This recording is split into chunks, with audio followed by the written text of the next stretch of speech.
இந்த ஜூலி என்ன சொல்கிறதுனே தெரியலிங்க. ஏம்மா ஜூலி, ஜல்லிக்கட்டு போராட்டத்தில் நீ மட்டுமா கலந்துக்கிட்ட? எல்லாரும் தாம்மா கலந்துக்கிட்டாங்க. தளபதி விஜய் அவர்களும் கலந்துக்கிட்டாங்க. அன்றைக்கி விஜய் அவர்கள் ஒரு வீடியோ பதிவு ஒன்று கொடுத்துருந்தாங்க. அது இளைஞர்களுக்கு மிகப்பெரிய சப்போர்ட்டாக இருந்தது. ஃப்ரீயாக இருந்தீங்கன்னா அந்த வீடியோ போய் பாருங்கள். அதுக்கப்புறம் விஜய் சார் கேள்வி கேட்குறீங்களே, இன்றைக்கி ஆட்சி ஆண்டுகிட்டு இருக்காங்களே, இன்றைக்கி ஆட்சியில் இருக்காங்களே, அவங்க நாங்கள் நீட்டு தேர்வு ரத்து பண்ணிவிடுவோம், பெட்ரோல் விலையை கம்மி பண்ணிவிடுவோம், கேஸ் விலையை கம்மி பண்ணிவிடுவோம், ஒயின் ஷாப்பை பாதி மூடிடுவோம், இப்படி பல வாக்குறுதிகளை கொடுத்து எதுவுமே செயல்படுத்தாமல் இருக்காங்களே, அவங்கள பற்றி ஒரு கேள்வி கேட்க மாட்டீங்க. நீங்கள் அவங்கால், அதனால தான் எங்கால பார்த்து கேள்வி கேட்குறேன். முதல்ல விஜய் சாரெல்லாம் பேசுறதுக்கு உங்களுக்கு தகுதி இருக்கான்னு முதல்ல யோசி. இந்த ஜூலி என்ன சொல்கிறதுனே தெரியலிங்க.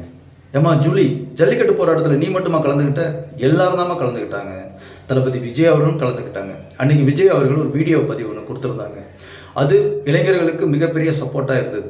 ஃப்ரீயாக இருந்தீங்கன்னா அந்த வீடியோ போய் பாருங்கள்.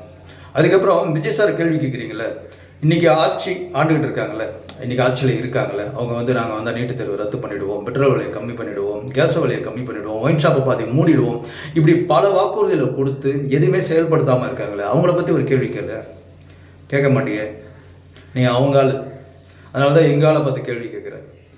முதல்ல விஜய் சாரெல்லாம் பேசுறதுக்கு உங்களுக்கு தகுதி இருக்கான்னு முதல்ல யோசி.